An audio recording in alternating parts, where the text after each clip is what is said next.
Hallo zusammen und herzlich willkommen zu einem weiteren Review. Dieses Mal vom Lego Ninjago 71805 Chase Mac Battle Pack.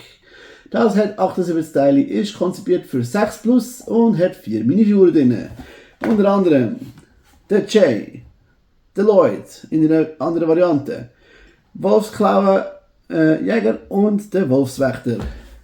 Genau, darin hat es auch ein Booklet, wie man es baut, 3 Teile extra und natürlich eben die 4 Minifiguren. Und unter anderem der Mac, der hat hier Waffen, die Munition für die Waffen ist da. Er hat hier so einen Säbel und man kann das aufmachen, damit er ausgenommen werden kann. Hier innen müssen die Figuren sitzen und er steht recht gut. So viel dazu. Ich hoffe, euch hat das kurze Review gefallen. Wenn ja, bitte einen Daumen nach oben oder einen Kommentar. Schickt das an Ninjago-Freunde und bitte schaut ins nächste Video. Danke vielmals. Ciao zusammen.